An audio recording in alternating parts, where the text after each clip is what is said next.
And so one thing that we're not going to do is we're not going to hurl insults. We're not going to throw around accusations. We're not going to make determinations about what's happening right now. We dare to enter into the unknown. We dare to enter into authentic dialogue. We dare to be innocent and curious, rather than ignorant and attached and reactive. We're so quick to make judgments about other people that we don't know, that we haven't talked to, that we don't have experience with. I recently left a comment on a monk's YouTube channel, a monk that I know. And he is looking for something like $2,000 a month to make sure that he can have an apartment in the place of his choosing, so he can live alone and kind of do have his own apartment established, and he's going to make that into a temple, what have you. And I said, I think that's a little bit unwise as a young monk such as yourself. You're probably asking for a little bit too much. I don't know if that makes sense, and I would recommend you go for some further training in another route that's not asking for $2,000 a month for your personal apartment. And he responded back and he said, I've known you for years. We've known each other for years. And yet, I've never really talked to this person. We've never really spent time together. We've never laughed together, had coffee together, relaxed together, went for a walk together. So we have to get out of this mindset, one, of unnecessarily commenting on what other people are doing and making judgments about that. But secondly, and this is the big one, pretending to know things that we don't actually know. Raise your hand if you've fallen victim to the injustice, practicing or on the receiving end of pretending to know that which you don't know. Because what this creates is an environment and a mentality that we can't communicate with one another. We can't learn and grow together. We can't be curious about anything because we're pretending to know things that we don't know. So there's no foundation of knowing. There's no foundation of mutual understanding. There's no foundation of direct experience for us to begin talking about topics or needs that relate to us, things that we're going through. And then our heads are just up into the political thinking and the self-judgment thinking and the anxiety, depression, the complicated emotions, because that's a place where we can consistently feel like we know what we don't actually know. That state of anxiety, that state of depression, that state of confusion, that state of self-judgment is a state of knowing, is a state of I. So this is all for the purpose. I don't come here to drink the cappuccino. I come here to break down the I. This cappuccino is to be used only. This cappuccino isn't for me. This cappuccino is for the dissolution of I. Together, with everything, with anyone.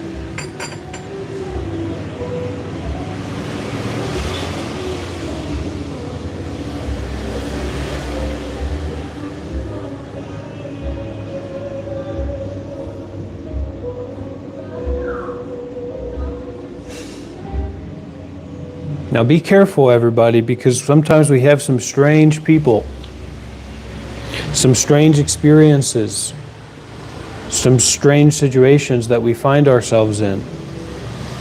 So know how to, you don't think it through. Thinking it through is just rumination. It's just going in circles most of the time. So instead of thinking it through, you say, hey, that's weird. Hey, that's a little bit off. That seems a little bit out there. You don't have to reject that. You don't have to try to fix that. Find your restart and refresh button and press it. Boom. Refresh and restart. Begin again. Mindful and not attached.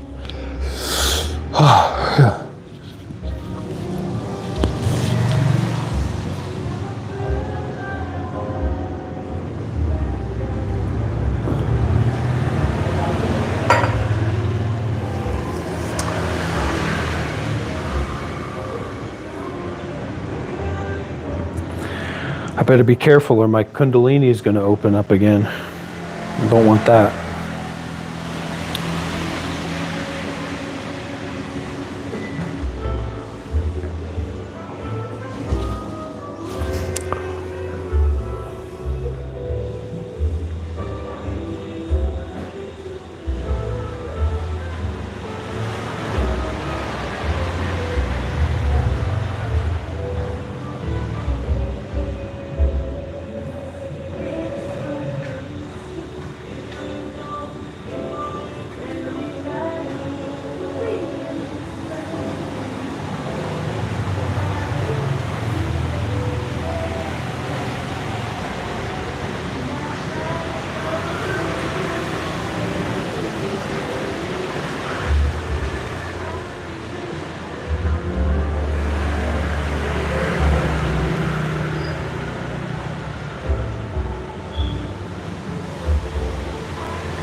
Go to see, go to look at where those thoughts are coming from.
Go straight to the source.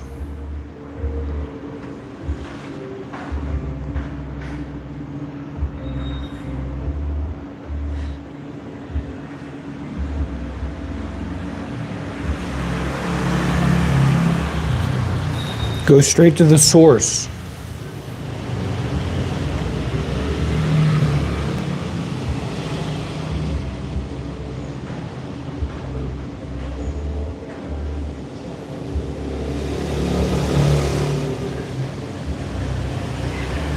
You may have something to say, but do you have something to give?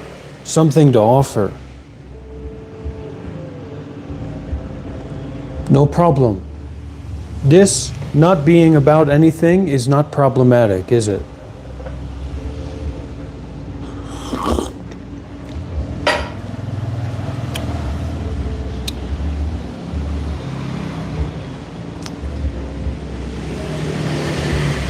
It's great to see all these comments, all these meaningful people coming through. Look at this. The comments weren't working for a while, so I missed a lot of these things. Zoning in, zoning out, just make sure you're right there on the edge of your life.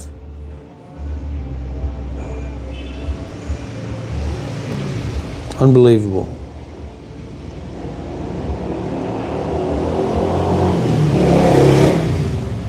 Beginning with the position of, wait a minute, I don't know what's going on. Wait a minute, I don't understand what this is.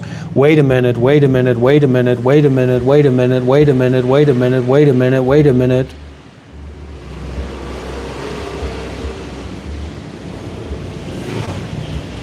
Wait a minute. Wait a second, wait a minute, wait an hour, wait a day, wait a week, wait a month, wait a year. Not in a hurry, not in a rush. You're going to drink your cappuccino like this?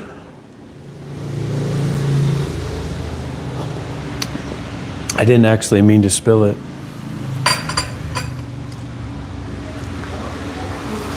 Let's try that again. You're going to drink your cappuccino like this?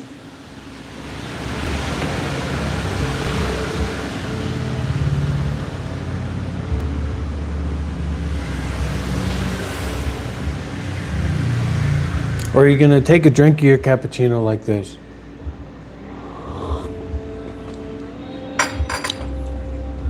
It doesn't need to be hot or cold, and we're not talking about getting high. We're talking about being meditative in the experience of whatever's going on. When you're a stoner, when you're drugged out, when you're smoked out, you're not thinking about meditation. You're not thinking about going beyond your reality to freedom and enlightenment and truth and nibbana, solving the problem of suffering within your own mind. You're not talking about that. You're talking about getting stoned, getting tripped out, getting ripped and dipped and flipped and bipped. You want to get ripped and flipped and bipped and dipped? You better go somewhere else. You better find somebody else, because I'm not going to endorse that or support you to be doing that. Are you sure? Looking closely, are you sure?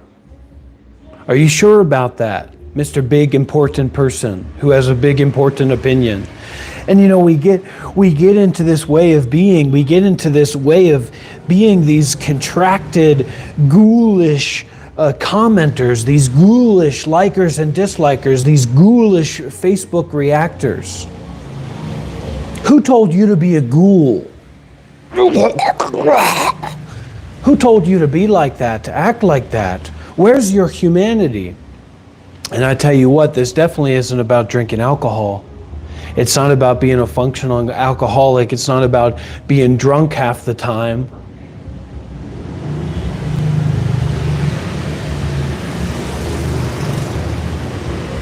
This isn't about acting.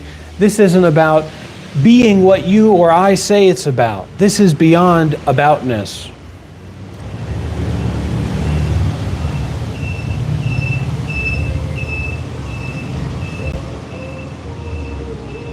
I'm doing my work, okay? I'm staying busy on my job of mindfulness and detachment. You're hypnotized, you're hypnocritical, you're drinking, you're smoking, you're trying to make all these justifications up for what you do and what you think about other people. Drop it. Drop the justifications that you're holding on to for thinking.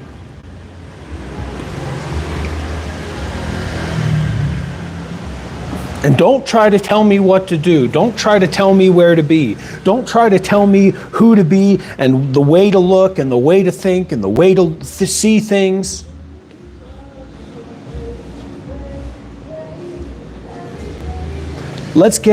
W's in the chat for Jesus. Let's get W's in the chat for Buddha. Let's get W's in the chat for Allah. Let's get W's in the chat for Aladdin. Let's get W's in the chat for Gate, Gate, Paragate, Parasamgate, Bodhisvaha. W's in the chat for Gate, Gate, Paragate, Parasamgate, Bodhisvaha. W's in the chat for Gate, Gate, Paragate, Parasamgate, Bodhisvaha. Where do we got the Heart Sutra?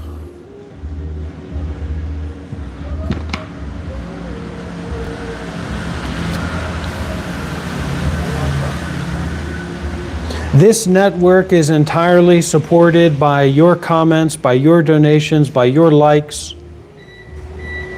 So I'm very appreciative that you're all making the choice to be here and to listen closely and to look closely. You want to get right with Christ, or do you want to get right with kindness, with the teachings of Christ, with the footsteps that Christ walked in? Because we've fallen into a degenerate age, a dark age of spirituality, where Christ has become our thoughts. Christ has become what we like, what we dislike. Christ has become our opinions. Christ is beyond yourself. Christ is beyond your ego. And this also is beyond your ego already.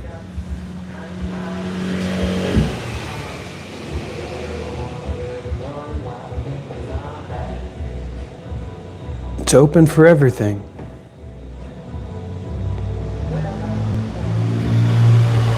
I cast out the demons, I cast out the greed, I cast out the anger, I cast out the delusion, I cast out the ghoulishness of complacency.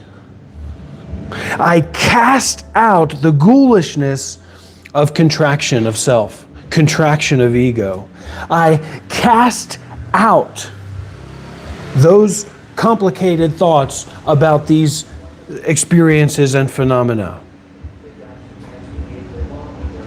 I cast out the complicated thinking. I cast it out.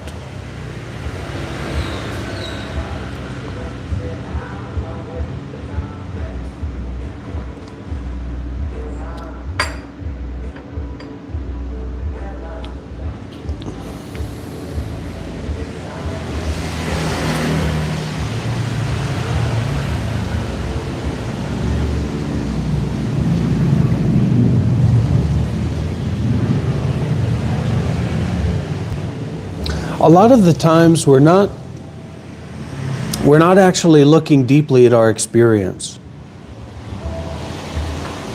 We're not looking deeply at what is already here, and then in fact we're searching for something else. We haven't even stopped long enough or looked deeply, sincerely enough to know and to experience what is already here. What Christ actually is, what Buddha actually is, what's actually going on inside of ourselves. We haven't stopped to take a look at what's actually going on, to look deeply at it, and yet we're already looking for something over there. We're already going to the next thought or the next situation or the next story, the next idea, the next plan, the next judgment, the next opinion.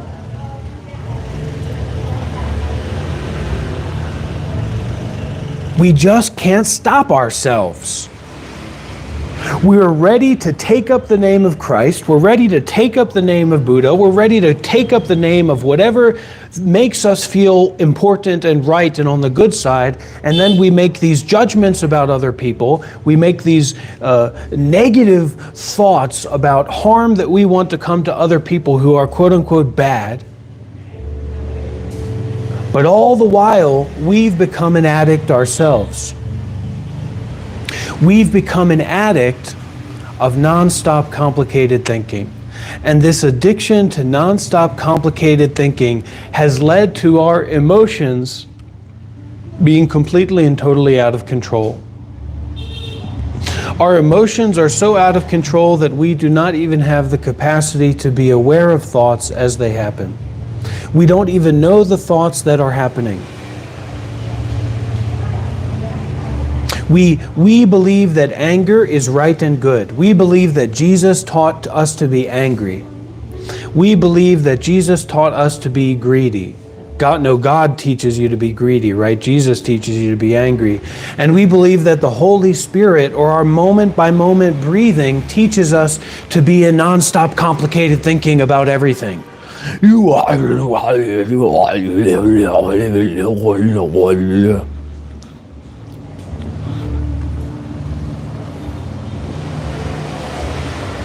To actually stop making judgments, to actually stop leaving mean comments, to actually stop being totally out of control, to stop making judgments about others, and to turn the mirror of the mind around and look at who we actually are right in this moment. Not by some random thought that we have, oh, I'm jibbity-bobbity, whoop, whoop, time for me to make a comment, time for me to make a judgment, but instead, to look deeply into the mirror of your own mind. To receive Christ in the here and now. To receive Buddha in the here and now. And to address our proclivity towards toxicity. To address our relationship with aggression.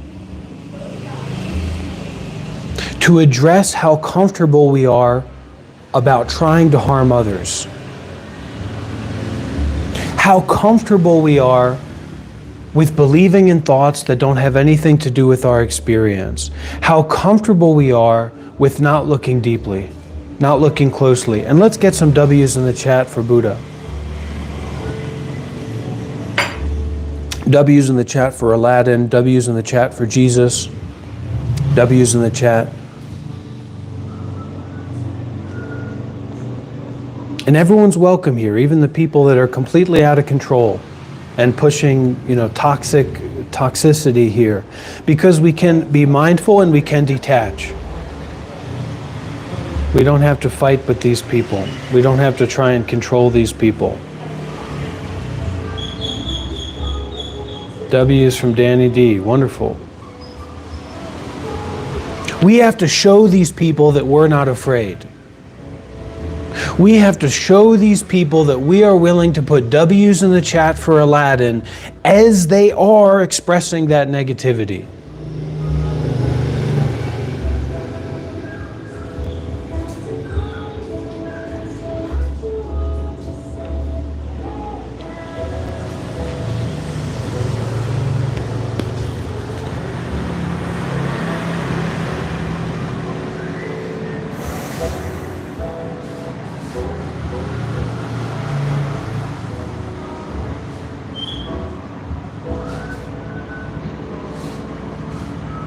As much as we know, I'll say this right now, as much as we know how to look at the comments and read the comments, we need to know how to not read the comments.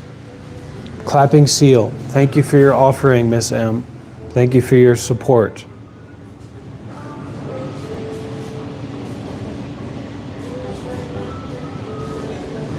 Okay. Here we go.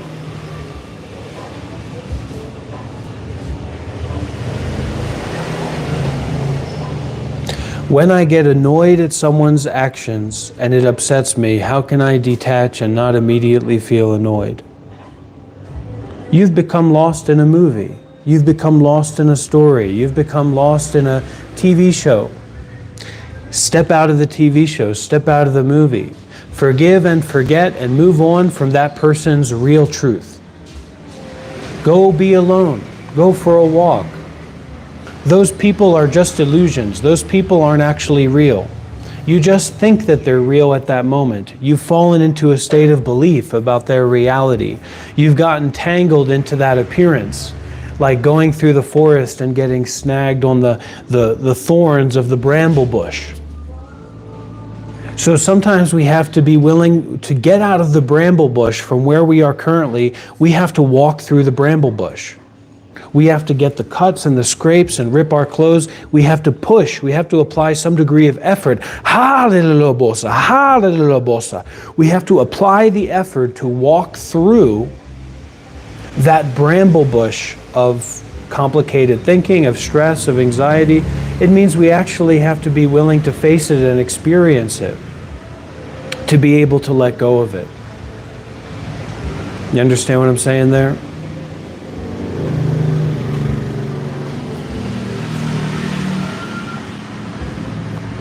The story that we create, and this is kind of where we can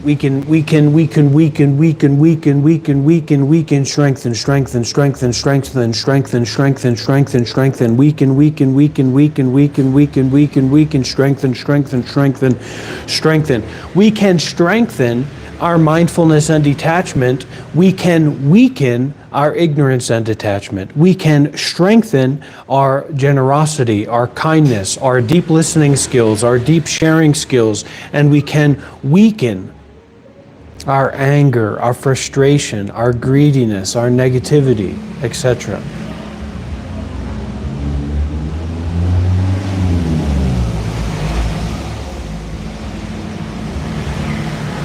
We have to be willing to feel what is there inside the body and to dare to not believe in what we think about.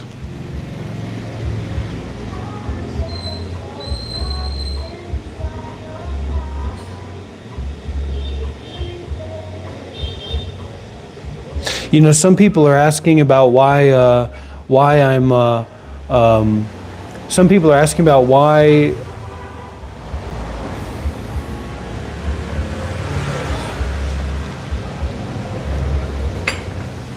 free. Remember freedom. Remember that you don't have to do anything. You don't have to be anyone. You don't have to be bad.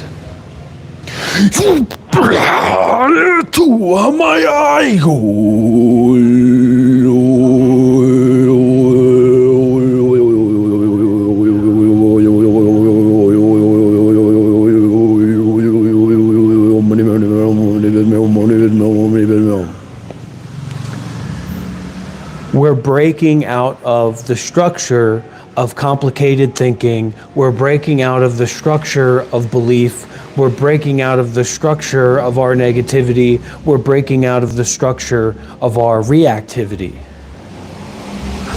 We have become convinced that it is our job to watch and consume media. We have all become convinced that we are busy at work, that we have a high-paying job of scrolling on TikTok and scrolling on YouTube and liking and disliking. We have become sold on the idea by the advertising agencies and by the powers that be, by Mara herself or by Mara himself or by Mara, the non-dual, non-binary evil entity that exists throughout reality, that it is our high-paying executive job to be scrolling through content and to say, I like this, I don't like that. You are out of your mind. You're out of your mind. Now it's time to come home to the mind, to come home to the heart, to come home to this breath. Not to just fixate on Jesus or fixate on Buddha or fixate on whatever thought or word or idea or phrase that you want to be involved with, but to actually come home to breathing.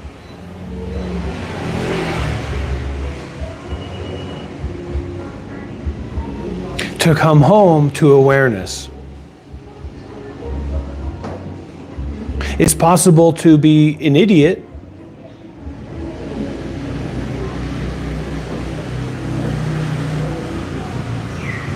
Come home to awareness and stop the bullshit, stop the fake stuff, stop the pretending, stop trying to convince other people of things.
Lord, I lift your name up high. Lord, I love to sing your praises. I'm so glad you're in my life. I'm so glad you came to save us. He came from... We're all moving on a journey to nowhere. You know how it goes. Taking it easy, taking it slow, taking it slow. No more worries, no need to hurry, nothing to carry. Let it all go, let it all go. We are all the leaves of one tree.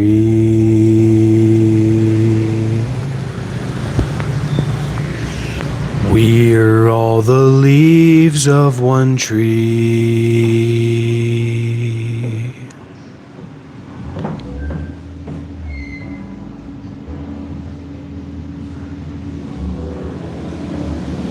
Feeling the space.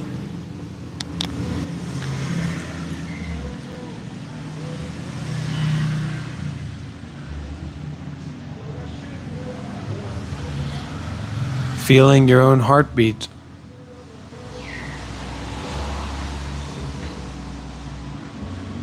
Feeling your own breath breathe. Allow the ego to go outside into space.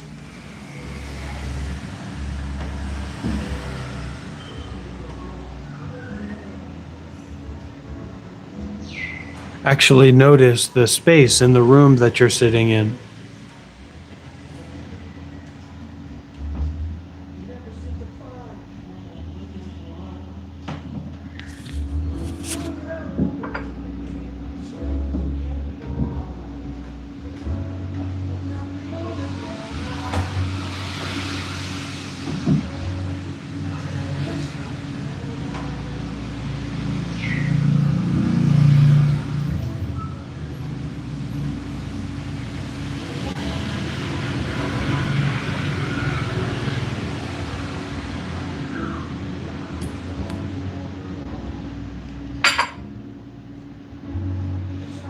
It doesn't need to be this big thing. We're not trying to meditate for 10 hours a day or whatever. It's a moment.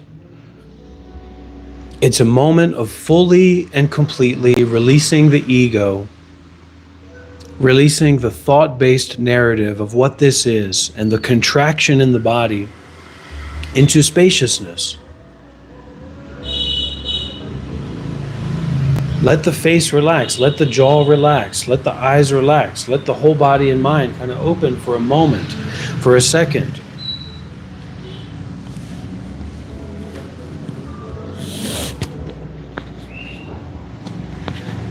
This is not about what you like or what you want to do. This isn't about what I like or what I want to do. This is about not being about anyone saying anything about what this is about already.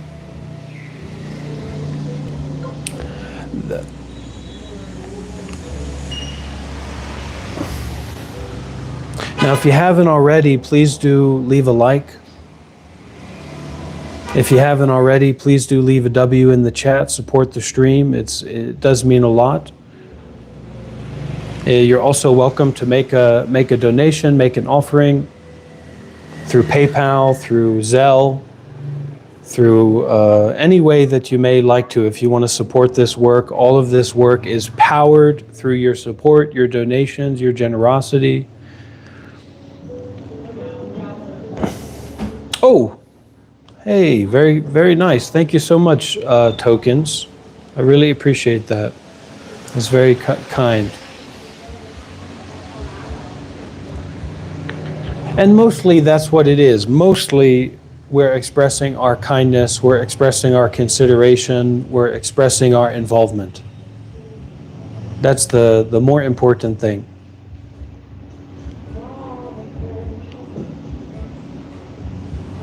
Not about financially funding my life, although that's also great. That's much appreciated, but it's more about we express that consideration in different kinds of ways, by leaving a like, by leaving a comment, by sharing our experience. You know, and for some people, the only thing that they can share is negativity. And then for some other people, maybe the only thing that they can share is positivity. So instead of trying to share our negativity or our positivity, share your experience. Share what's valuable to you. Share what's important to you. And we do draw lines, certain lines, you know, in terms of nastiness and negativity. Because we have to take responsibility. Like this really isn't a place for other people to try to make other people take responsibility for the negativity in their own minds. Right? So just because you have like a lot of negativity in your own mind, it doesn't mean that you have a right to make other people responsible for that.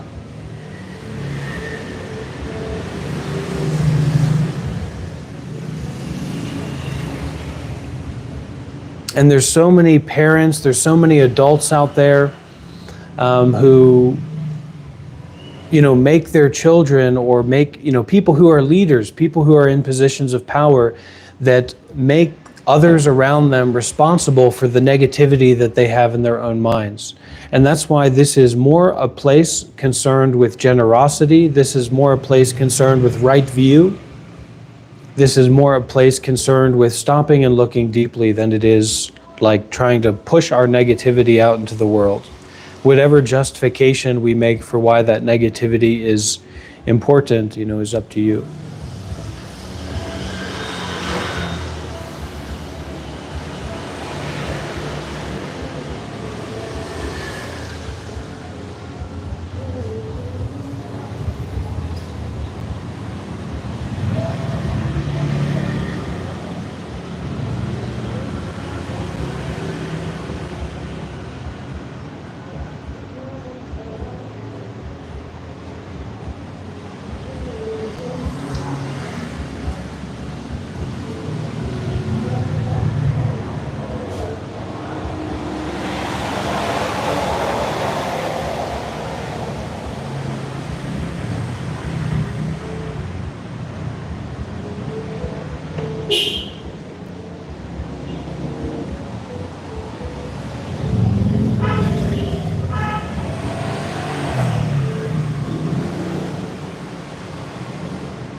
Look right into it. Go right into it. Don't think about it. Go directly into it. Penetrate into that direct experience.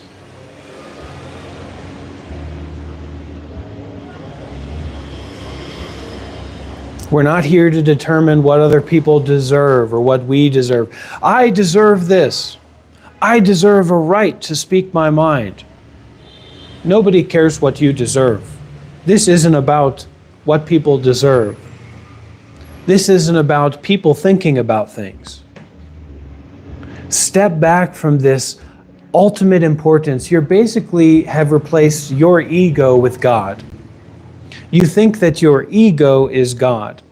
You think that your ego, or your way of thinking about things, or your way of looking at the world, or your way of making judgments about experiences that happen, are the words of God. That your idea of what's happening is the word of God. And this just means that you haven't gone deeply enough into prayer. You haven't gone deeply enough into meditation. You haven't actually looked into the teachings of Christ, because you're taking the position that I am God. You're taking the position I am Christ. You're taking the position I am the Holy Spirit. You have to stop it. You have to stop this. American Christianity has become manipulated by the puppet strings of Satan himself, Lucifer himself, the devil himself.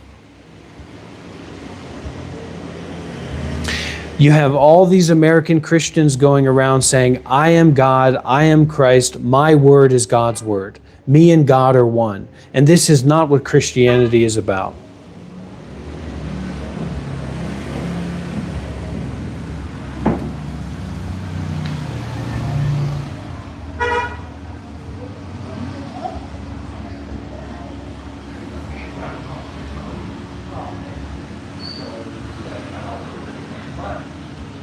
Clear the space and recognize the clarity of the space. I mean, look at this, for God's sakes.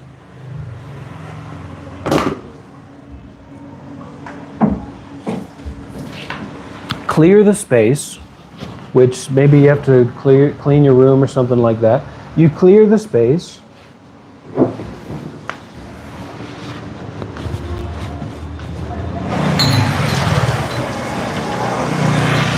Step out.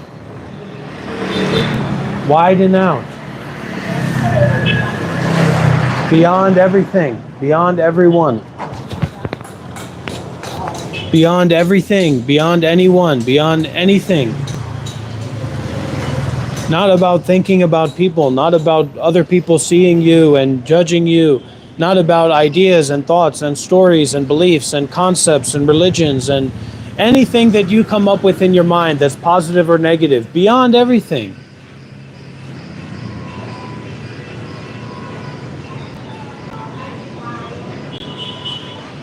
And so you open up to that, you see that for a split second, and there's a recognition there, a recognition of clarity, a recognition of presence, a recognition of truthfulness that's not about things, that is not story-based, that is accessible, that is natural, that is here and now.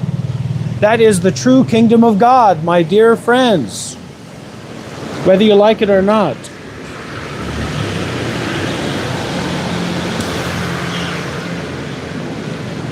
Widen out on the public street. Widen out in your room. Brighten out. Shine out. Beyond thinking. People have these underlying ideas that, this is like me. This guy's maybe trying to create some social media career, or he wants us to pay attention to him. Well, that might be true for the guy in your head, but this isn't about that. You might think that God doesn't like gay people, or God is somehow, your lapdog.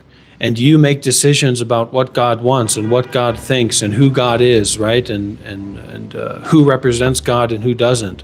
Maybe you think that God is your lapdog, but that's not the real God. That's just the God that you think is your thoughts. When you start to believe that your thoughts about God are God, that's when you know you've taken a very wrong turn and that you're no longer a follower of Christ.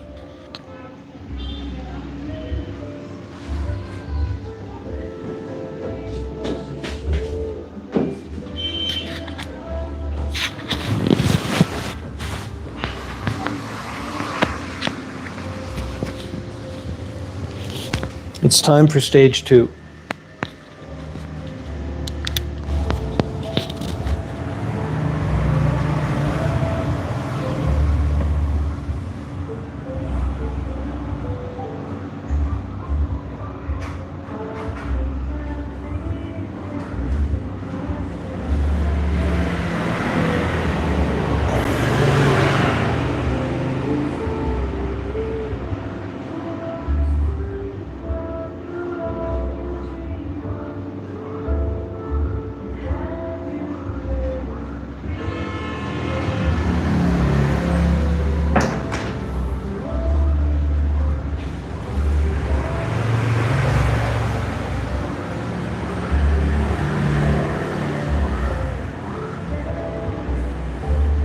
We want to be stimulated, we want to be excited, we want to be interested. But you have to stop this thought that life is about what you want. If life is about what you want, then life is going to be about suffering. If you don't want life to be about suffering, then you have to allow life to not be about wanting. And that is an allowance. It's not about your opinion about it.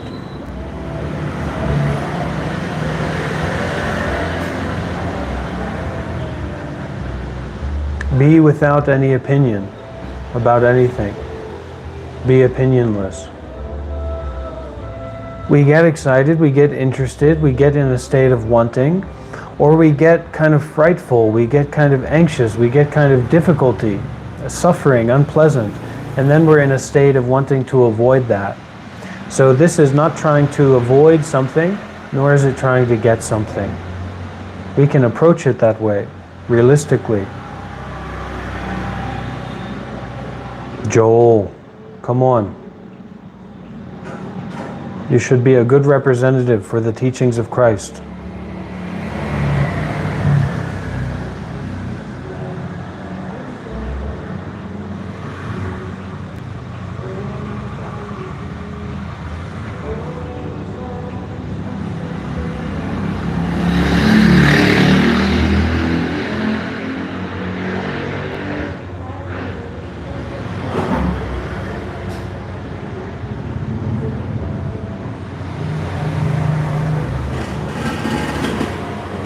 Whatever it is, take the next step to continue practicing kindness, to continue practicing forgiveness, to continue practicing deep listening. Because if you are basically, you can't stop thinking, you don't know what it is to stop thinking, right? Then those aren't really your thoughts. It's just non-stop compulsive thinking.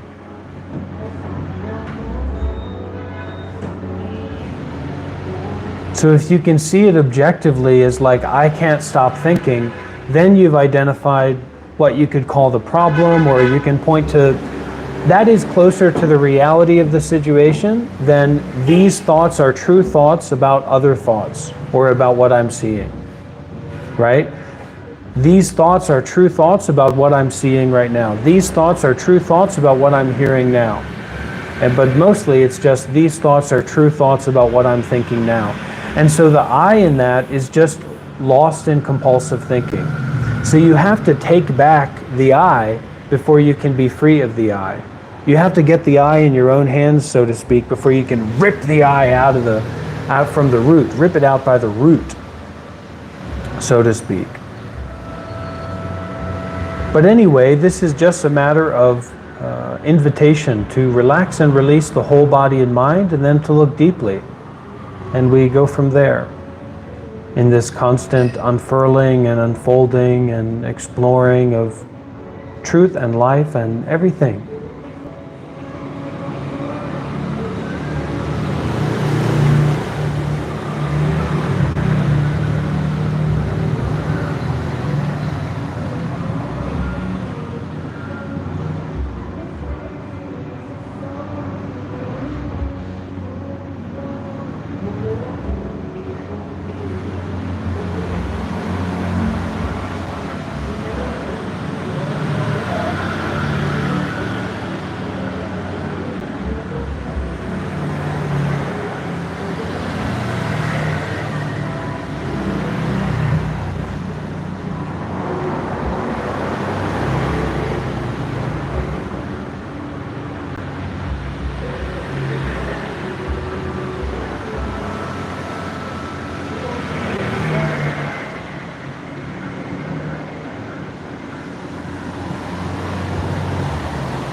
This is called face yoga. Yoga of the face.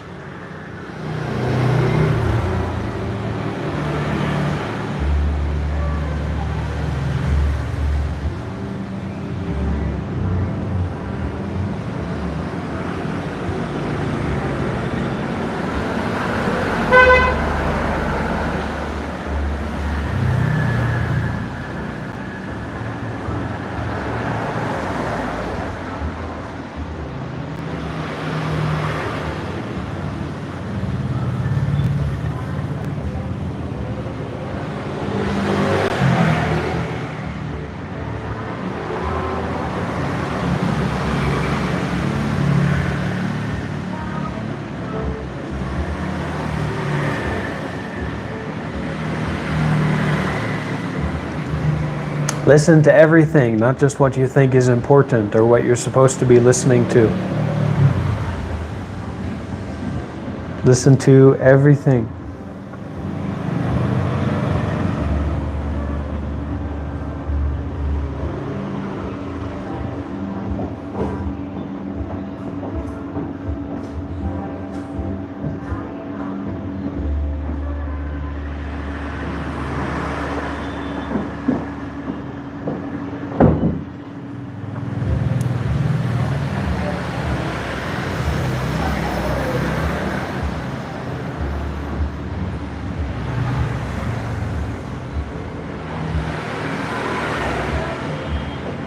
We'll talk about all that. We'll get into all those topics very, very soon. But first, smile.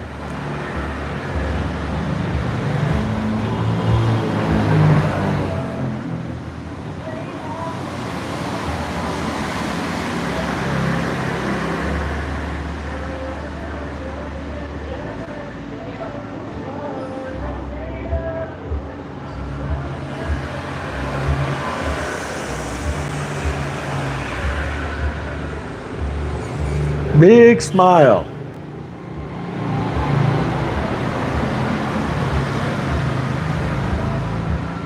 Big smile.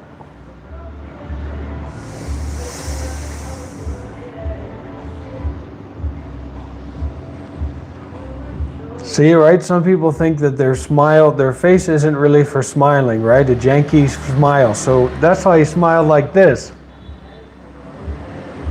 Everybody smile. Big smile. Stretch, stretch, stretch.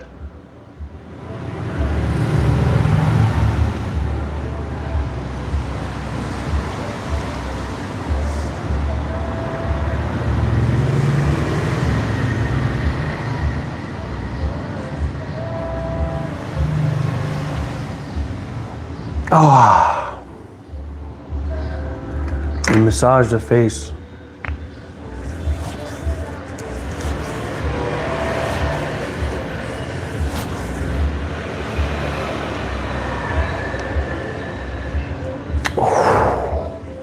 Good. Ah.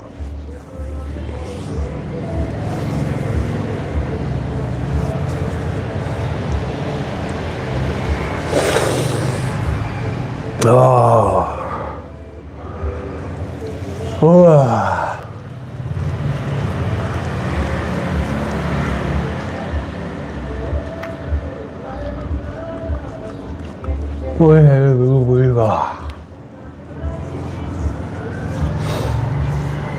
Oh.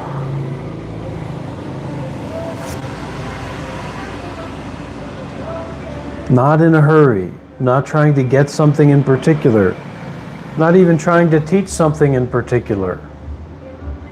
Openness.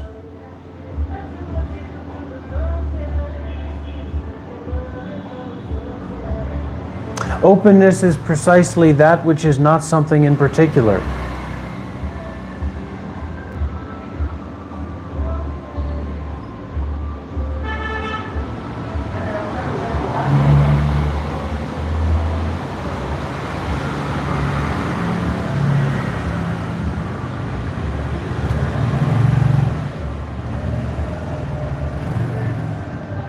We're trying to get to the next step. There is no next step. This is it. This is a happy moment. This is it.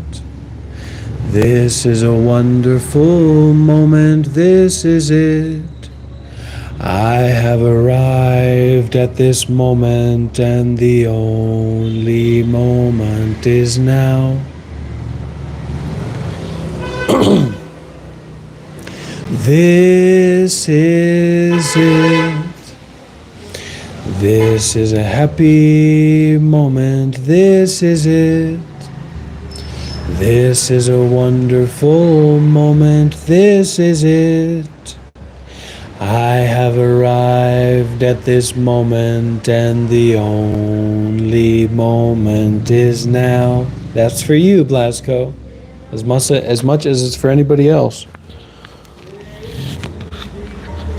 So we've kind of, this modern era, especially in terms of, spiritual entertainers or social media icons like me, we've really gotten wrapped up in this idea of doing things to attract the attention of others or doing things for others,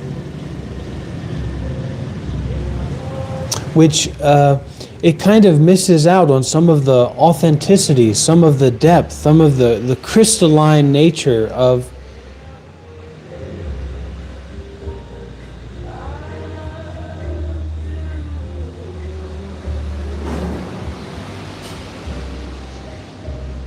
relaxing and releasing the whole body and mind.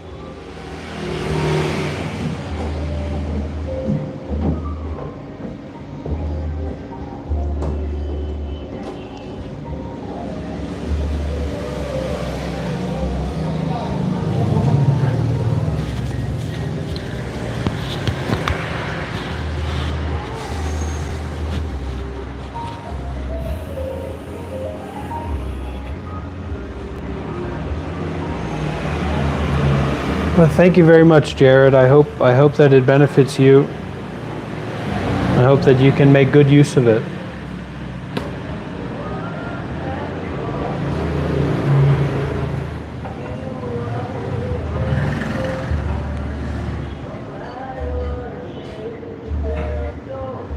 What caused me to be homeless? My suffering. And having a home. It was only when I had a home and had a car, because I'm not just going to sit around repeating the same things over and over again. You know what I mean? There's some words or there's some expressions that might be kind of useful and then like a tool, but I'm not just going to sit around saying the same thing again and again and again. Because my vision is bigger than that, more complete than that, more inclusive than that. So that means that I basically have to be a lunatic. I have to be crazy.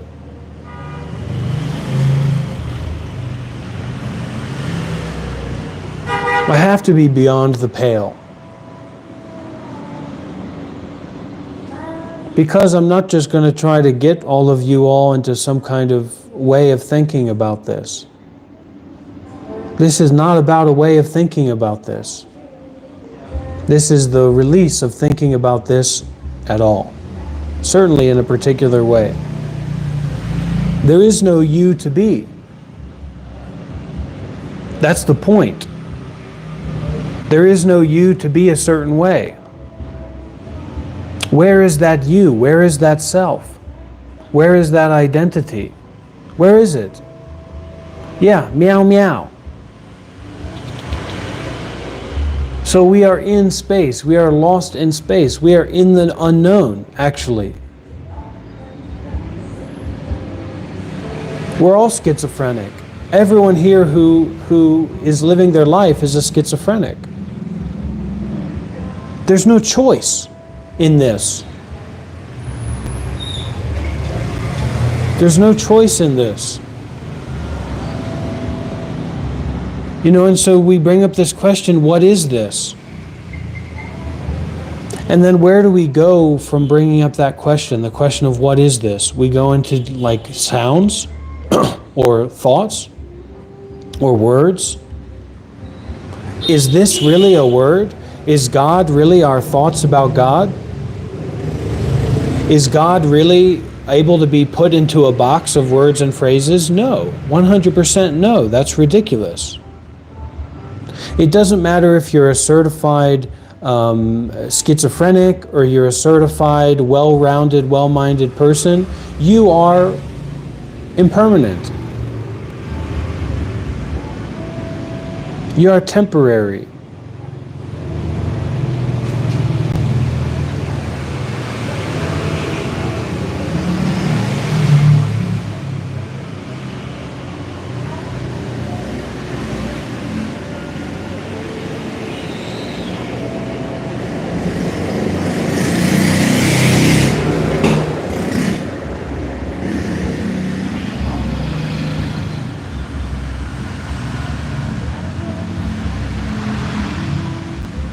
Self-confusion. Turn down the noisiness a little bit. Self-confusion, self-annihilation, self-distraction, self-reification. Some people think that they're Jesus, or they think that they're enlightened, or they think that they're God. But a lot of people don't know what they're doing, because they can't stop thinking and making judgments. So it's just thoughts on top of thoughts on top of thoughts on top of thoughts. You have to remove biases to look closely at a situation, at an experience, at an experiment. You have to remove all of your biases to actually see what this is. You understand that? To have a relationship with this, you have to cut off the self. So we do that through generosity. We do that through putting our money where our mouth is. We make donations. We make offerings. We practice that seriously. We don't just talk about it. Otherwise, you're not getting the point. Nobody can make you do that. Nobody can force you to do that. But if you're not doing that, then you're not really getting it. And you're missing out on your capacity to get it more clearly, because you're not being congruent. You're not following along in congruency with your thoughts, with your ideals, with your belief. If something is valuable, you have to pay for it. But this is priceless, so you can't pay for it.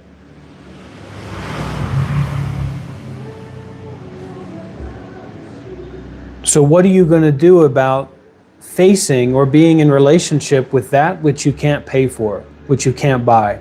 You give to it.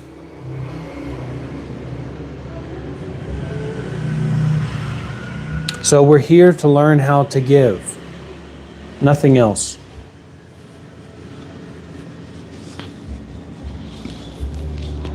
To put our money, to put our power, to put our resources, to put our high-level capacities of our mind, right? You're an important person. You're a businessman. You're a manager. You manage a lot of things, right? So you have to put that degree of effort, that degree of seriousness, that degree of time, energy into this as well.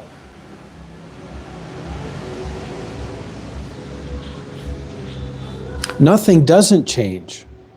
See, that's the confusion that people have. They think that things are solid, and they think that nothing is always changing. Nothing never changes. Things are constantly in a state of flux. Things are in a state of flux so totally and so completely that they cannot be things. So there's actually no such thing as things. It's impossible for things to exist.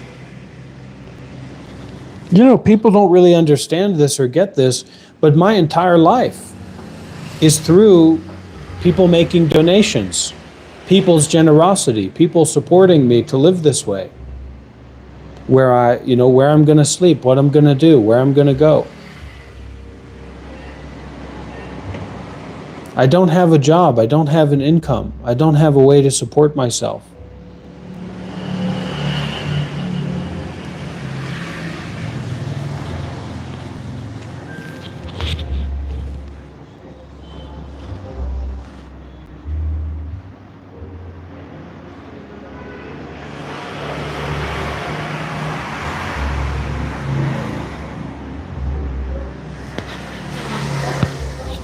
It's the way that it is. So what I'm going to do about that is I'm going to continue, doing my best to share these teachings and to embody them. But what are you going to do about that? What are you going to do about the fact that I'm homeless, that I don't have a job, that I don't have a way to support myself, I don't have an income? How are you going to digest that? I'm not talking about for the people who are just, in the outer proximity and just kind of,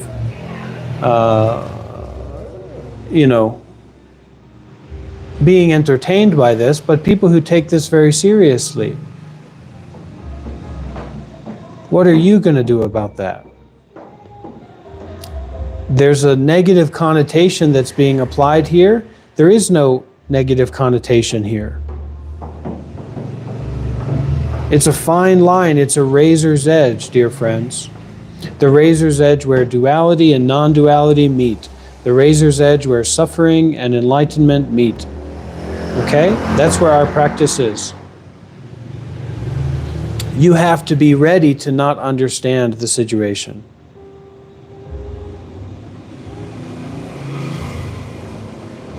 You have to be primed to not understand the experience. Well, then that's the end, proximity. No more comments allowed. Don't let the door hit you on the way out. Everything in life can be a lesson. But are we open enough to listen deeply? Are we open enough to share deeply, to give deeply?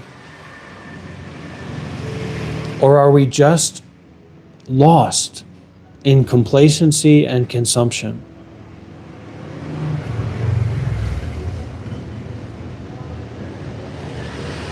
Only when you're smoking, well,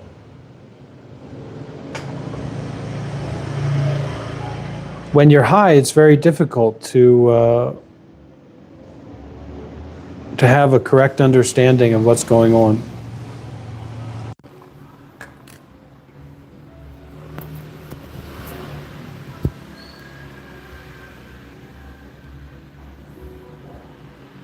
So it's not it's not a good idea to be high here.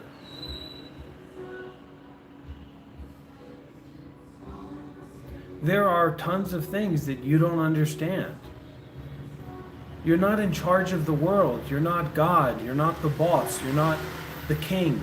You're not the prince. You're not the overseer. You're not the authoritative understander. You're basically nobody.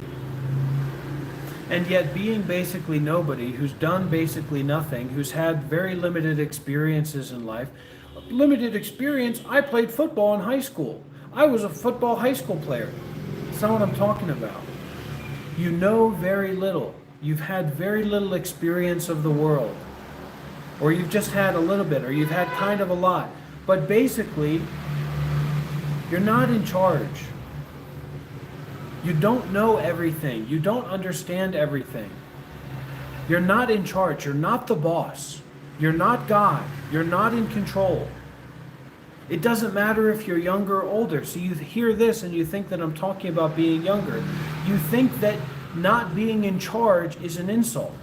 You think that not understanding everything is an insult because of how ignorant and attached you are to being in control and to thinking that you understand everything when you never have and you never will, and it's not inherently good to understand everything. If anything, it's inherently bad to think that you understand everything because that's ridiculous. And then we go into some other distraction, some other point, right? But I pay taxes, but what about Donald Trump? But what about the Republicans? But what about the Democrats? But what about what's going on over there? Don't look away. Look straight at it. You are not in control of everything. You do not understand everything. You are not the boss, you're not the king, you're not the prince, you're not in charge. You don't hold the gun.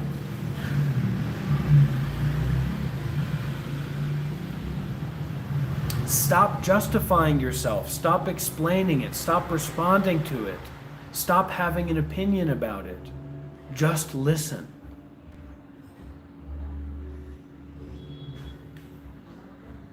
Just listen and don't run away.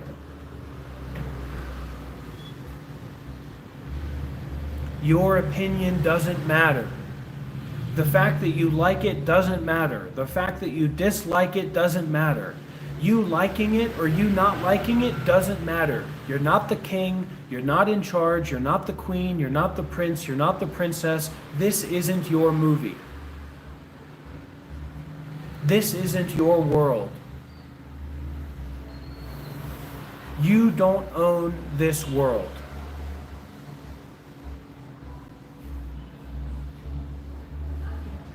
You are not in charge here. You are not the boss here. You are not the king here. You are not the queen here. You are not the overseeing philosopher. You are not the important thinker of the world. It doesn't matter if you like it. It doesn't matter if you dislike it. It doesn't matter if you want more of it. It doesn't matter if you want less of it. You are living in an illusion. You are living in an advertisement. You are literally living in an advertisement.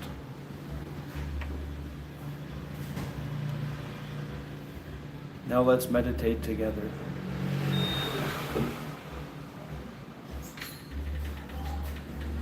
Close your eyes or leave them open if that's comfortable. Feel the breathing inside of the body.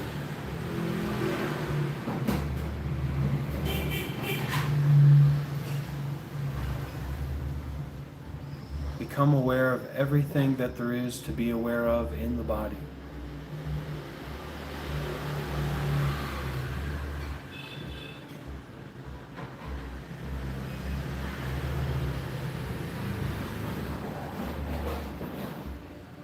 Now put all the awareness that has been generated in the body out into the environment, out into space. Put your awareness out into the space around the body.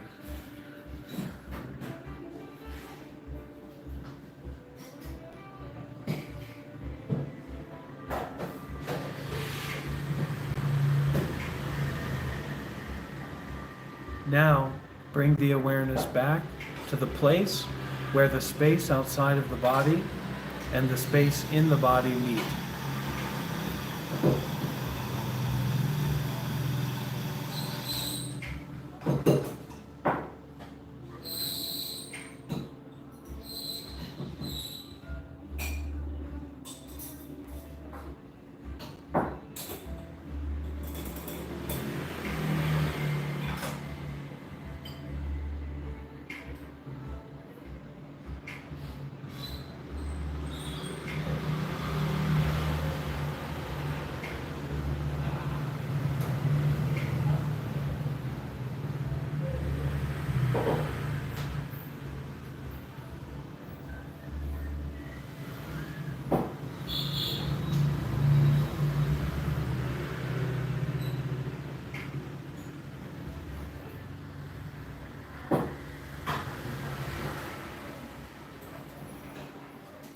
So it's difficult to not be in charge, but that's the way that it is.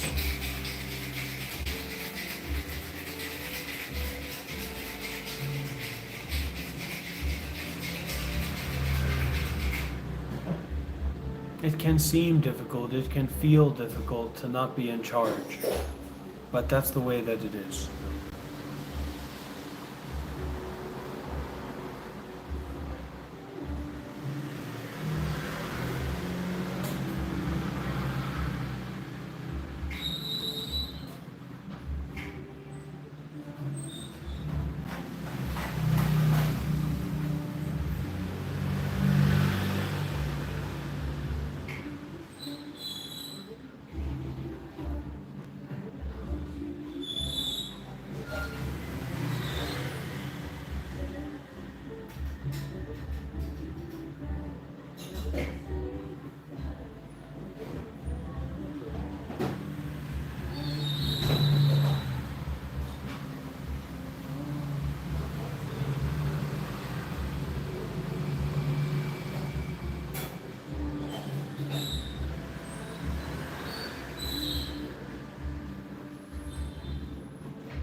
The trolls are some of the biggest donors. I mean, these people who are coming here and really exposing themselves, they're making offerings, they're making donations.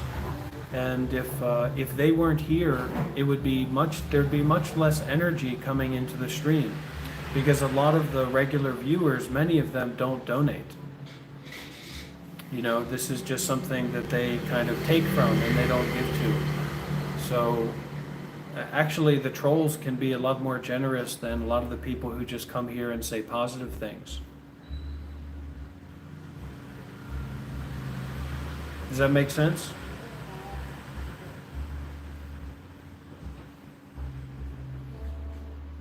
It's not always easy to do that. But for some people, they don't have a choice. So when we do have a choice, we then have to go above and beyond to give more.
It's very difficult to understand generosity, so we just have to have a deep value given to it, and then we can practice it as much as we may be able to.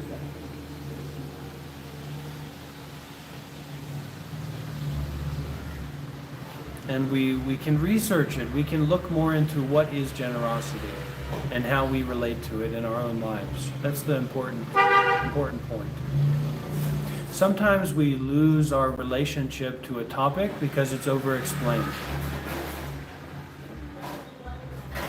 It's not really thought-based, it's more experience-based.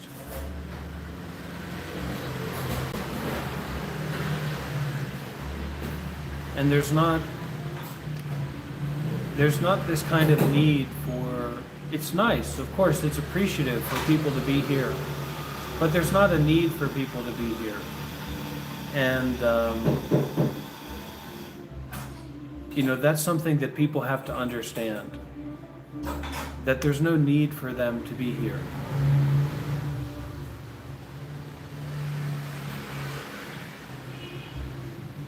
And it's very subtle. The ego is very subtle. The ego has a lot of tricks of the trade that it plays into. So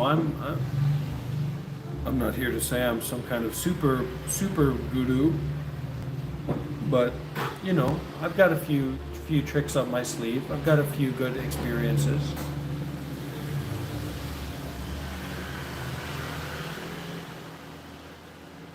And it's also that the people who are closer to poverty are more open to hearing the Dhamma. People that are closer to poverty, and also people that are women.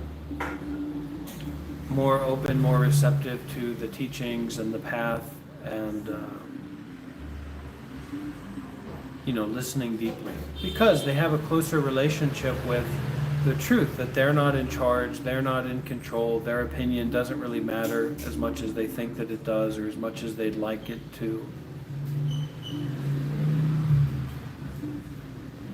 See what I'm saying?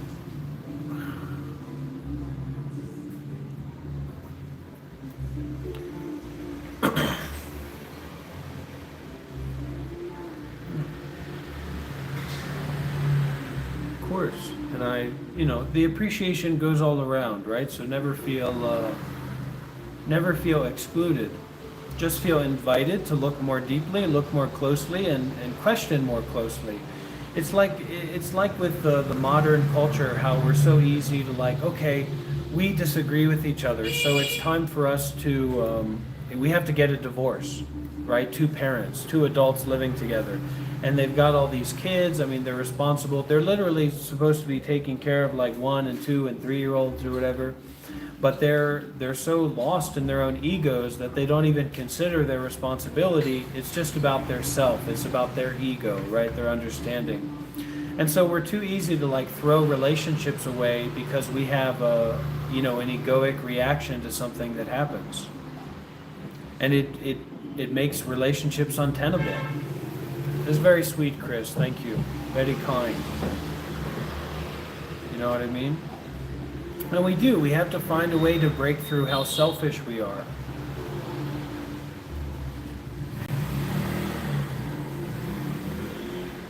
You know, because at that beginning point, we just share. We share what we can't help. We share our negativity. We share our positivity, right? And then we're willingly giving. We're willingly sharing. Something that's more precious to us, something that's more vital, more alive, more experiential, right? And then we go even beyond what we can share. We go into the limitless giving, the limitless sharing. And now we're in relationship with the limitless present. And people come in and they try to tell you, look, I've understood this. I figured it out. Hey, everybody, you don't know who I am, but I've figured it all out. Let me tell you what it I'm going to tell you what it is. It's just the ghoulishness that we've become. We've turned into ghouls. Modern society has turned a lot of people not into werewolves. They might think that they're werewolves. When the moon comes out, I become a wolf and I defeat all the enemies and I very powerful, very understanding, very wise, etc. But actually they've become ghouls. That when certain trigger points happen, they become these ghoulish opinion holders, these ghoulish understanders. They're not involved. They don't care. They don't have any experience with what's going on. They're not willing to ask questions. They're not interested in looking closely, right? But they somehow have the special opinion and the special idea, and they're going to make you understand it. So this is more established in a place of generosity. It's not about me having this special understanding of this special thing that I know. It's just giving. It's just a way of giving.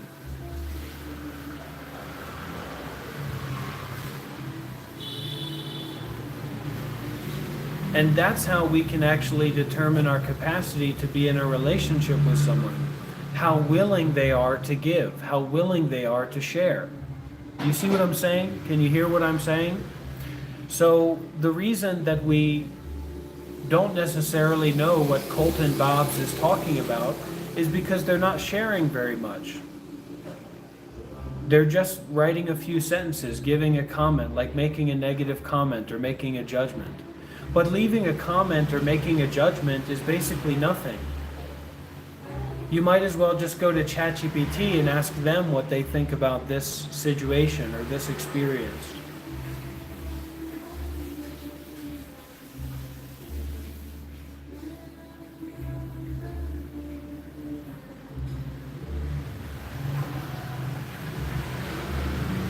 It's really the thought that counts. So don't count, just give.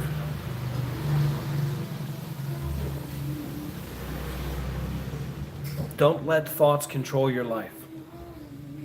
Don't let words and phrases control your life.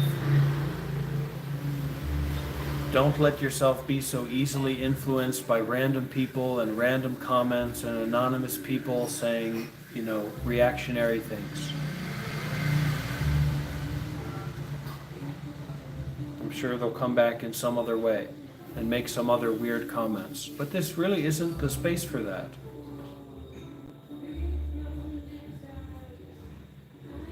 Give more to that. If you really want to be aggressive, go the whole way.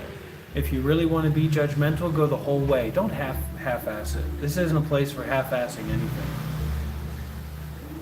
Why is your life something that needs to be controlled by something else?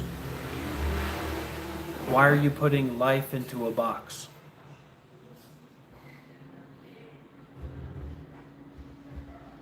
Remove the box, or at least open the box and let some light in. Let some light of awareness in to the box of your life.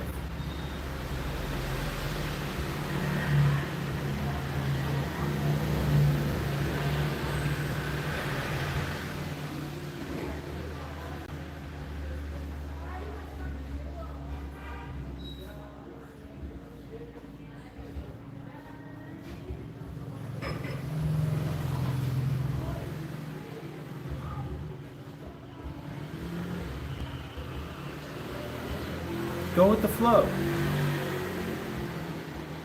Relax, don't worry, don't think so much about it. Allow yourself to be more aware than you are just the person thinking about things.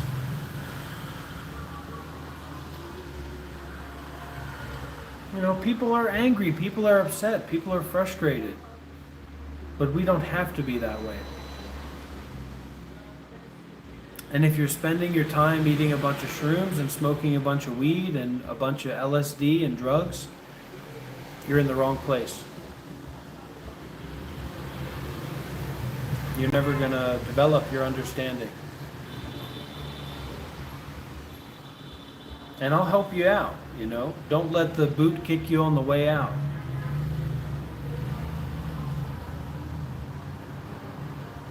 Sometimes we got to be tough. Sometimes we got to really receive that message.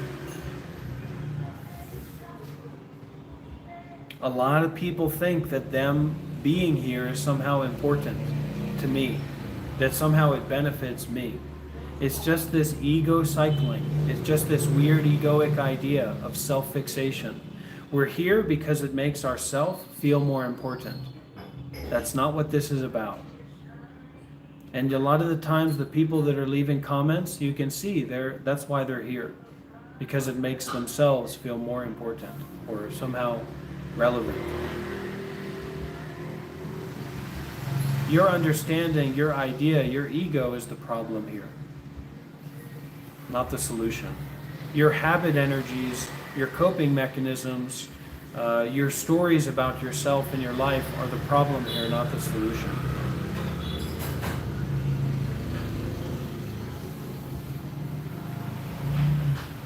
This is not a place to build a nest for your ego.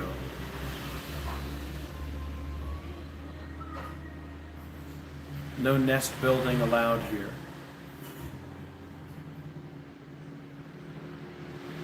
Is that understood? Is that understood? There's no nest building allowed for your ego here.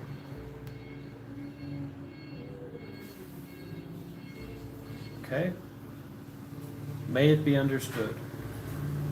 A little bit. Well, you don't care anyway, so.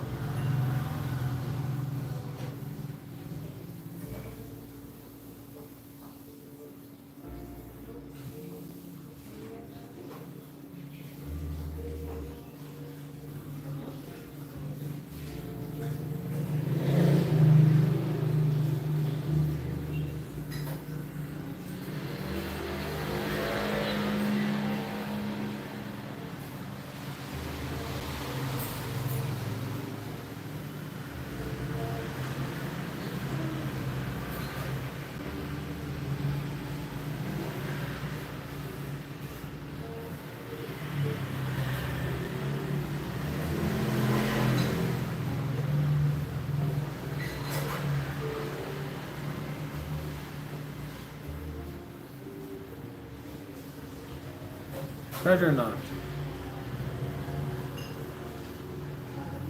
Better not do that.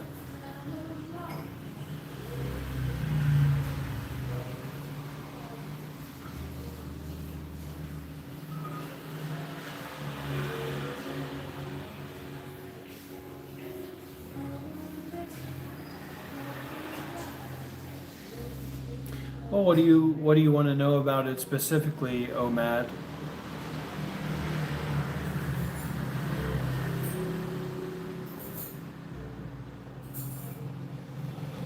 What do you want to know about the non-dual movement?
I mean, people are just zombies.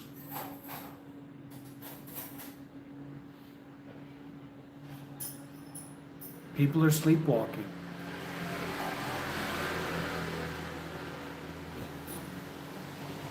And what are you supposed to do? I mean, if it's a kind of an emergency situation, and somebody's asleep, what do? You yell and you scream and you make a lot of noise and you hit them in the face and you say, "Wake up."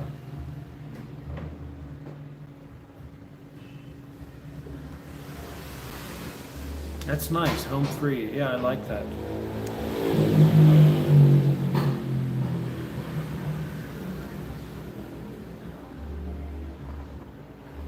It's good. We can have a new experience. We can learn about new things. We can kind of be curious in different ways.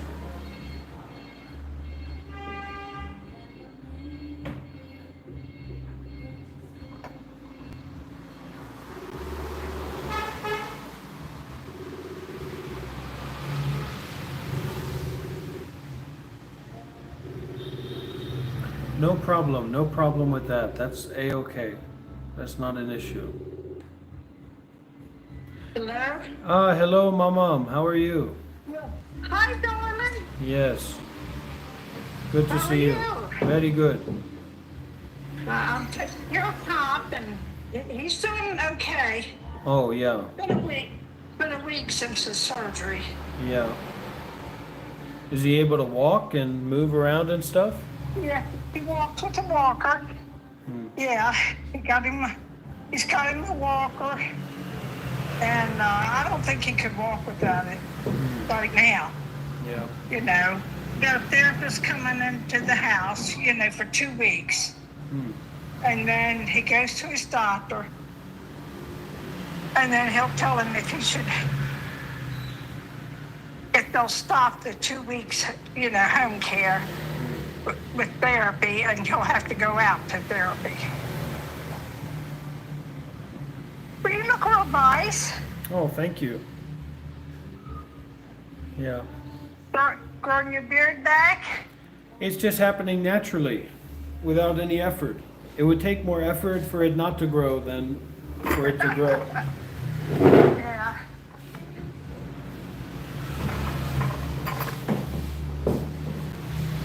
So, are you a monk now again? No, I'm not a monk anymore. I was, just Okay. temporarily, just for about maybe 2 weeks or something. Oh, okay, and Yeah. you decided that's not what you wanted to do? Yeah, well, it was kind of a part of a meditation retreat. Oh, okay. Yeah. Okay. You still in Vietnam? Yeah, I'm in Vietnam right now. Uh-huh. It's the area here is really cool. It's really cold. And windy and stormy. So it's not like the rest of Vietnam. The rest of Vietnam is really hot. But here is much more cool. Now, is that southern Vietnam or northern? It's in the middle, it's in the mountains. Oh, okay. Actually, I'm on a live stream right now on my YouTube. You can say hello, Mama. You say hello to them, the people watching. Oh, hello. Yes, hello everyone. I'm Robert's mom, Yeah, grandmother. My grandmother. grandmother. Yeah. Yeah. So, yeah, just doing some meditation teaching and giving some advice to people. Now, what do you have a room you live in? This is just a coffee shop. I'm No, just I here know at the that, coffee but I shop. mean, do you have a room, or do you go to a temple, or? I just got a room for a few days to stay in. Yeah, rented a room. Okay. Oh, this is such a nice surprise. Yeah. Well, I'm always thinking about you, and I know you are, honey, and I'm always thinking about you. You're always in my heart. yeah. Yeah, I worried when I heard that tourist boat. Yeah, flipped over in Vietnam. A real Flipped travesty. over, yeah. Yeah, real travesty for Yeah. sure. Very sad. Yeah. Very sad.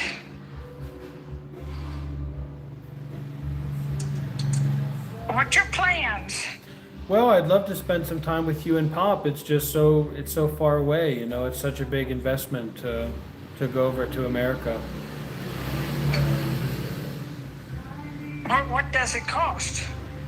Just a plane ticket alone is like a $600 or something or more. And That's just one way? yeah. So it's a lot. Yeah. Yeah, I'd like for you to come and spend some time with us. Lacey moved to Tennessee. Yeah. Yeah, I miss her. She's such a sweetheart. She's always, keeping in contact with me and seeing how we are. And even from there, she does, Yeah. She's just a sweetheart. And she says, well, Mom, if you ever need it, you can live with me and Luke.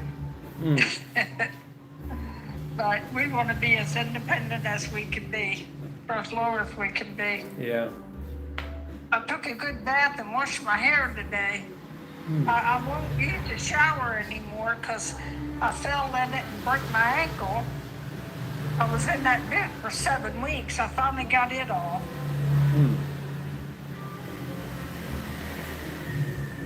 And I'm going to let you say, I'm going to turn it to Pop. Yeah, okay? let me say hi to You Pop. Tell me what's different about him. Okay. I can't see. Turn it a little bit more. You got me now? Yeah, I can see you. What's different? The hair. Your hair's different. His hair's shorter. Yeah, hair's he wears shorter. it shorter. That's not it, though. What else? Your teeth? You don't have any teeth right now. No, I shaved my mustache. Oh, you shave off your mustache. Yeah, I saw it was something with your face. Something on your face. It makes it look younger, I think. Yeah. I'm gonna let it grow back out.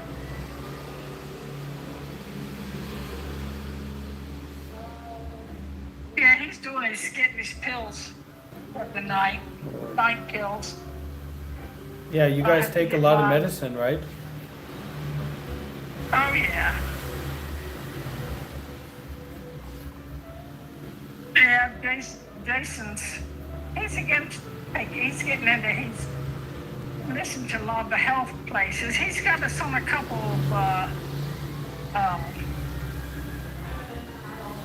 vitamins, vitamin D and vitamin K, with vitamin K. And I don't know what this other one, you got that all up there?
quintessential concept. That is, originally, your mind is already enlightened. And over time, because of bad circumstances, that you give rise to more and more confused thoughts, layers upon layers upon layers, one lifetime, and then many lifetimes, limitless lifetime on top of that. So you see, you have countless layers upon layers of confusion. So that's why, as we are where we are today, we cannot recognize our original mind anymore. And this is the human tragedy. We cannot help ourselves. We are buried so deep. There's so many layers of false thinking, so many layers of confusion that we are overwhelmed. Life is more and more overwhelming, isn't it? We become more and more confused. And unless we do something about it, we get further and further away from our original mind, our originally enlightened nature. We possess this wonderful treasure called the enlightened mind that we don't know how to get back to. It's not stolen. We own it. It's part of us. And yet, we cannot find our way back there. The Buddhist quintessential concept, that is, originally, your mind is already enlightened.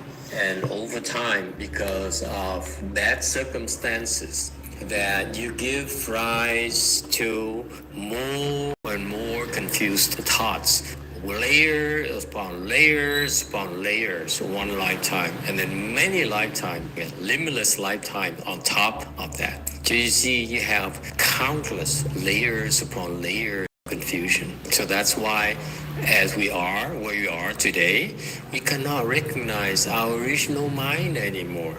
And this is the human tragedy. We cannot help ourselves. We are buried so deep.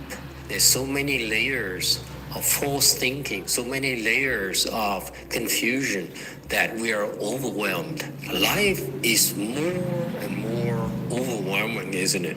We become more and more confused. And unless we do something about it, we get further and further away from our original mind, our originally enlightened nature.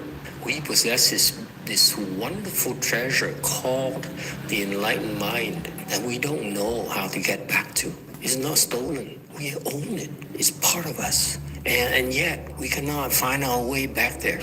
The Buddhist quintessential concept, that is, originally, your mind is already enlightened. And over time, because of bad circumstances, that you give rise to more and more confused thoughts, layers upon layers upon layers, one lifetime, and then many lifetimes, limitless lifetime on top of that. So you see, you have countless layers upon layers of confusion. So that's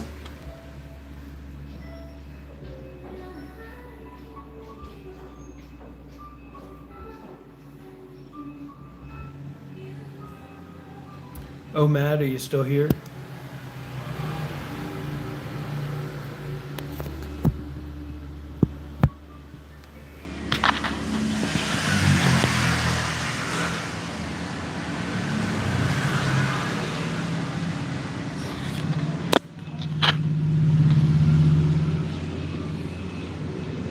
Can you hear me?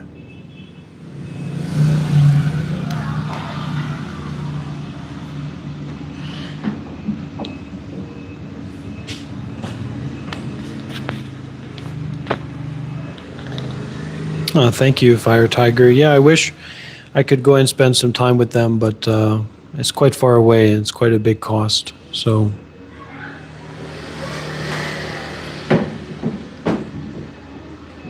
let everything happen according to nature.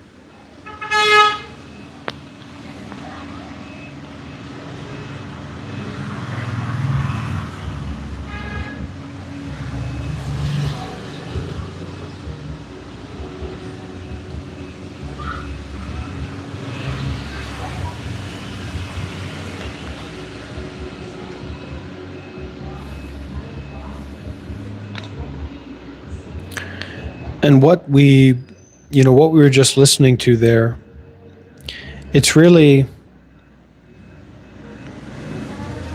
that's what these live streams are about. And honestly, if I sat here for 8 hours every day and just played that talk, that very short talk on repeat again and again and again, that would be of great value. The fact of the matter is that most people don't actually want to look at their mind. They don't want to look at the real situation. It's too heavy, it's too intense, it's too covered up by confusion. And this is about looking at the real situation that we're actually in, not just making these kind of random comments or our habit energy of a certain kind of way of reacting. It's to take responsibility and look at our own life, our own experience, reality as it actually is right here and now, deeply, instead of being lost in the confusion of all of these thoughts that have been stacked onto one another and been identified with and been held onto. We don't have the attention span, and we don't have the relationship with generosity that's necessary to actually make use of these teachings most of the time. And so this is a time when we actually do have that opportunity. So it's very precious, it's very valuable. Literally more valuable than money or gold.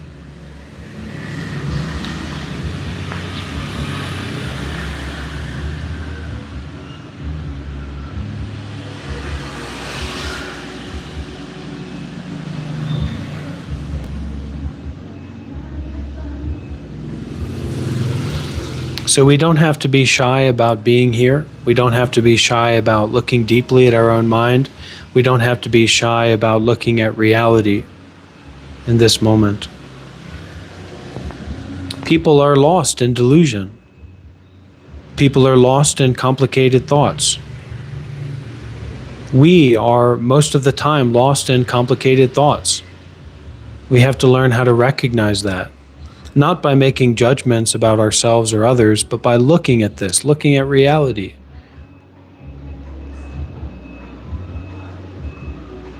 Investing in this with what is most valuable to us, and that's our heart, our breath, our body, our mind, our lives. We give our lives. We practice generosity with our lives. That's how we come closer and closer in contact with the Dhamma, the way out of suffering, the way of seeing clearly.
We're so desensitized.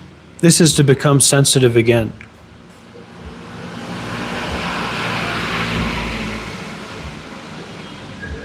Hey, Kai.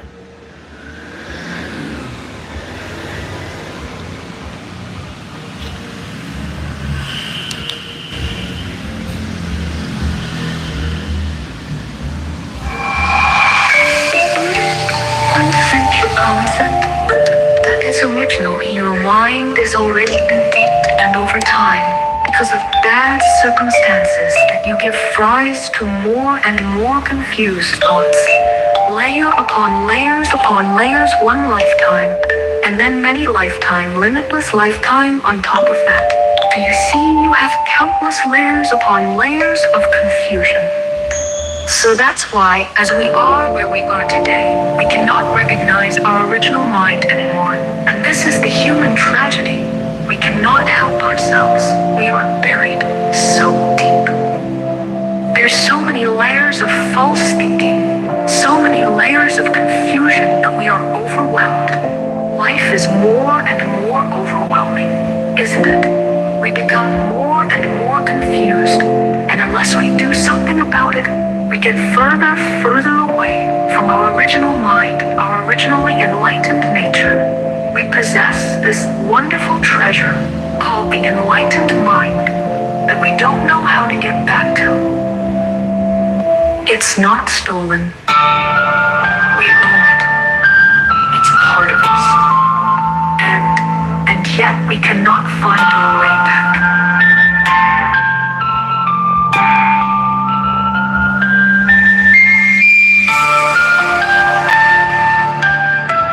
I mean, we see how our culture is, how we act towards others, how we act in these YouTube comments.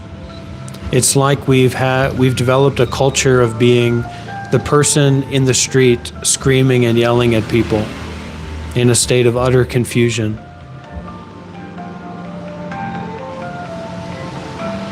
We've lost our connection with being a human being, and it's like we're becoming this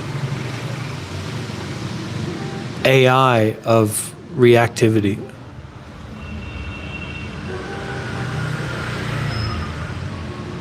Come back to your humanity.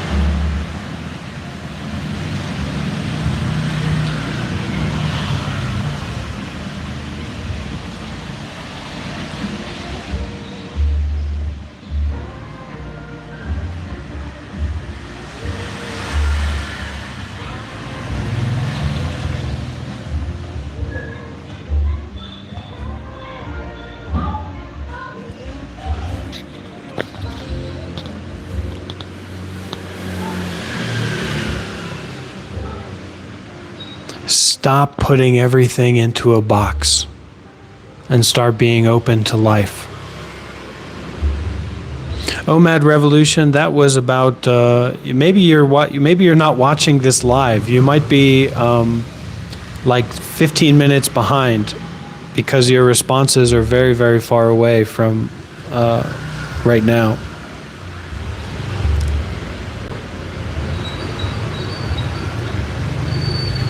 Maybe somebody can tell OMAD Revolution to fast forward to the live stream, to the present.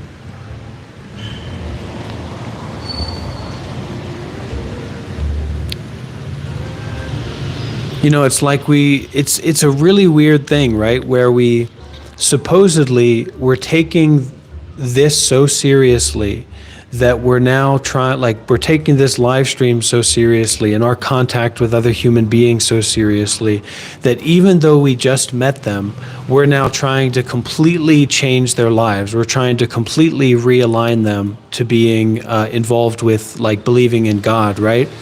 Supposedly that's the position that we're in. And yet we're not even willing to listen or to have a conversation or to talk to the person that we're trying to convert. You know, I mean, it's just, people don't have standards anymore. People have no standards of communication, of clarity, of depth, of listening, of sharing. You know, there's no shame anymore. There's no responsibility anymore. It's kind of ridiculous. We take ourselves so seriously, right? Well, I'm a serious person. My opinion's very real and very serious, etc., right? And yet you put your opinion out there, but you're not even willing to talk about it. You're pretending to be serious about this. You're pretending to believe in God. You're pretending to try and do something good and bring someone else onto Christ. Where in the Bible did Jesus said, all you need to do is leave a comment on someone's YouTube live stream, and that will be your way of converting other people to Christianity? It's a little bit ridiculous. But it's okay, I'm a little bit ridiculous too. So it's just an invitation. I'm just really inviting people to be here. You know?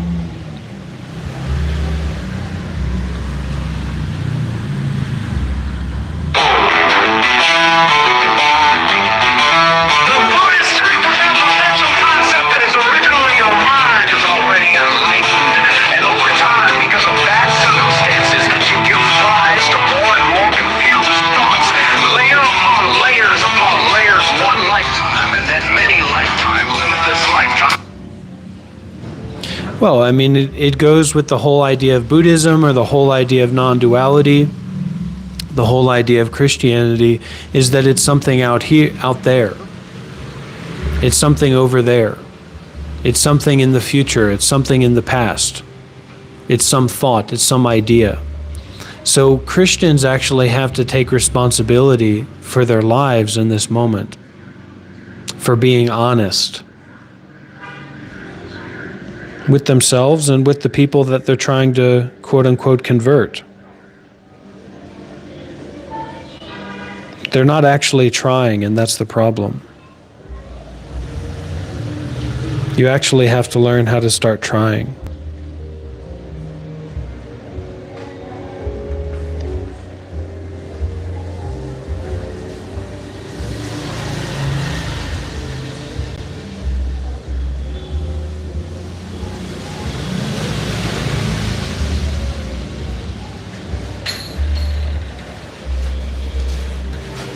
You have to learn to start taking life, taking reality seriously, and stop being lost in your head, lost in thoughts.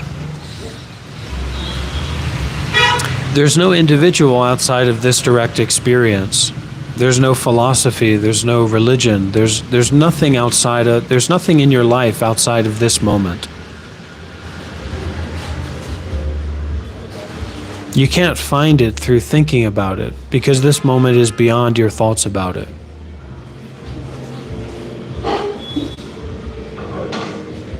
It's like showing up to your construction job and talking about construction all day instead of actually working, instead of building.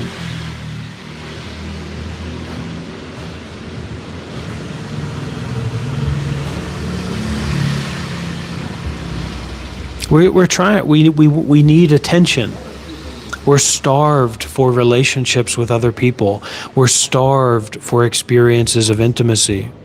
We're constantly scrolling on TikTok, constantly watching videos, constantly consuming media, and we have no one to actually talk to give us any energy, to give us any attention.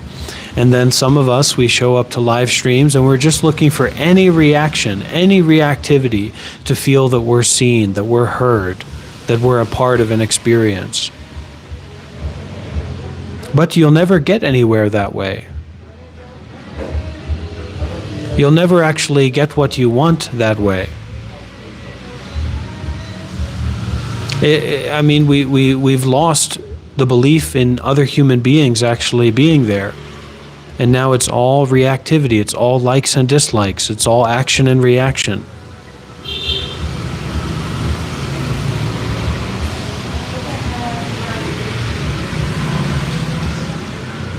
And weirdness and toxicity. We take lightly, we make light of people harming children. We make light of violence towards other people. We make light of our disingenuousness.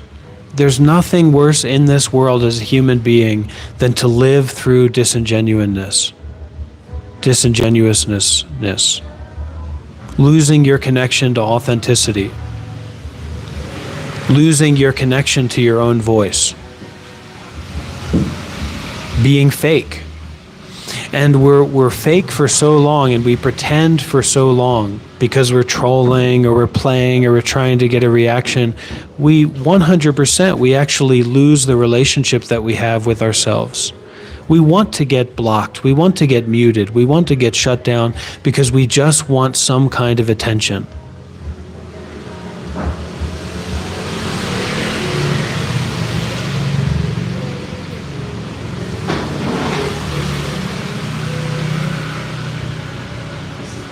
Don't we? Just looking for attention. So instead of looking for attention, give attention, not to the constant scrolling and consumption, but give attention to awareness.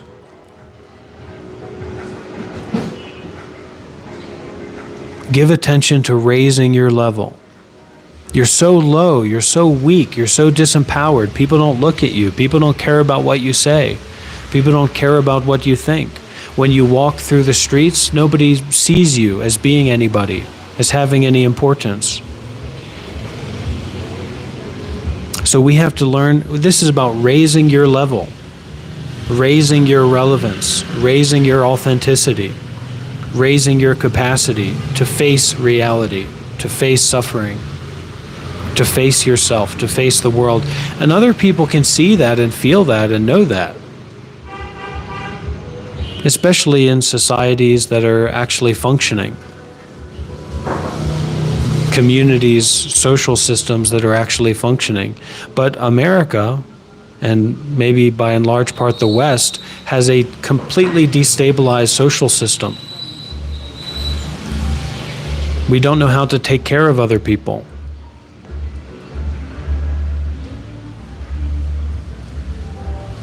And then our children or the young people, they don't know how to be genuine either.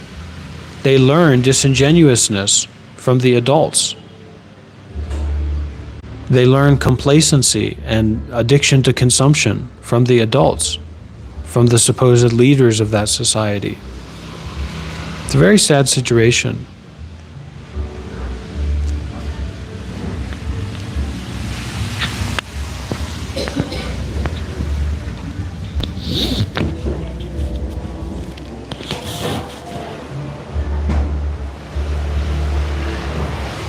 The level of communication that we have in the modern Western circles has just completely broken down.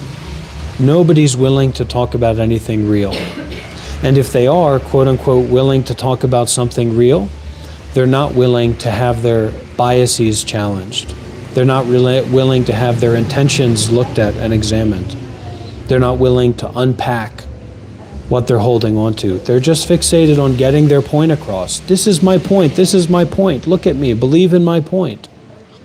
How about we stop believing in things that we think are important and we start talking about our experience, sharing our understanding, sharing our perspectives, sharing what's important to us.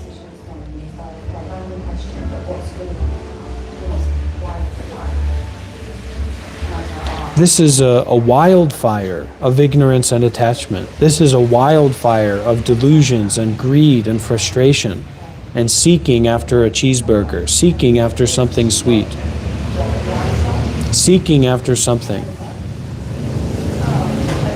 We give so much importance to ourselves without actually even knowing what our self is.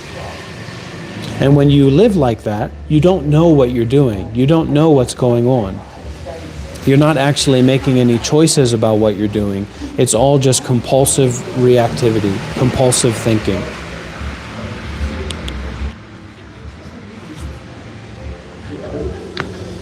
Compulsive judgments that are being made on baseless thoughts.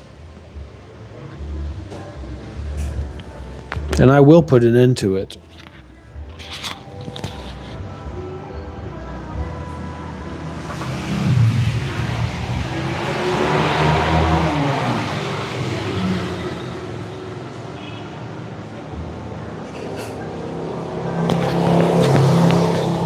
Forgive.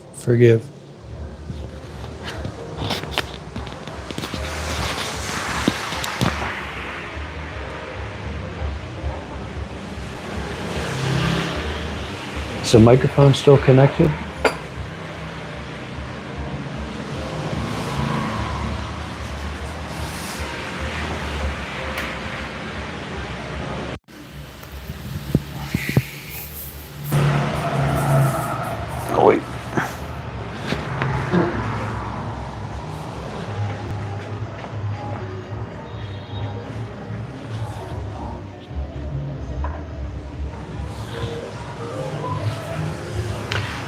Can I get one more?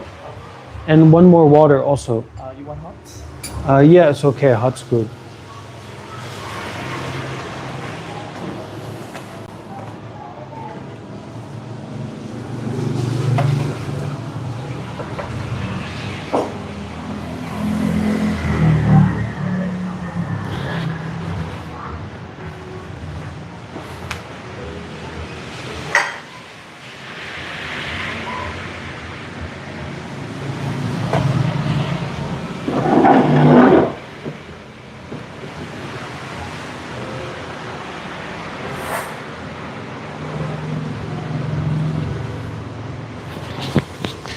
Michael Carroll, you have to realize how stupid you are. That's the first step to becoming enlightened.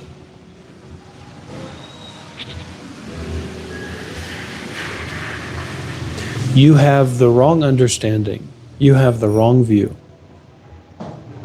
You have the wrong thinking.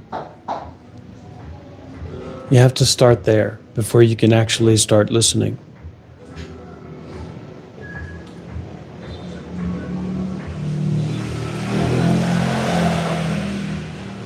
You have the wrong understanding. You have the wrong view. You don't actually know what's being talked about.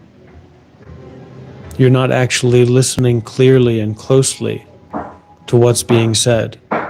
You think that you're understanding what you're not understanding.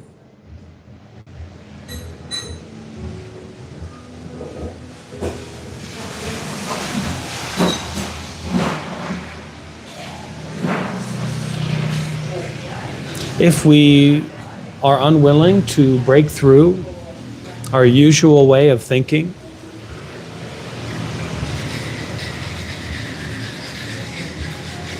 then we can't think properly. We're just addicted to our usual way of seeing things, our usual way of understanding things. We want someone to tell us that we're right instead of telling us that we're wrong. We want to make profit. We don't want to experience loss. You have to accept the teaching of loss.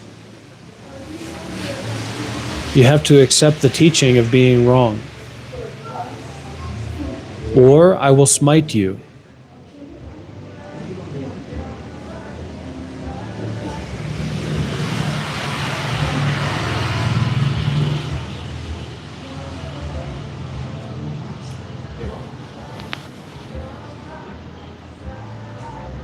Good job. Now you can ask a better question, or a clearer question, or another question. But it's always good to try and do a little bit better. But not to get overwhelmed, not to get confused by that seeking to do better.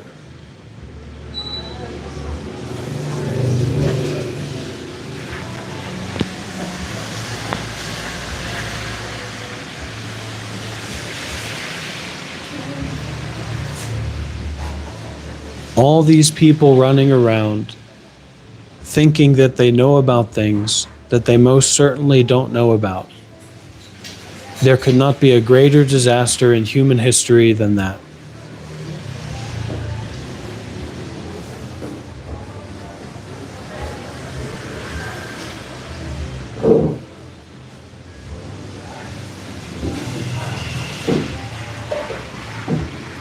It's a shame. It's the shame of the world that America is number one.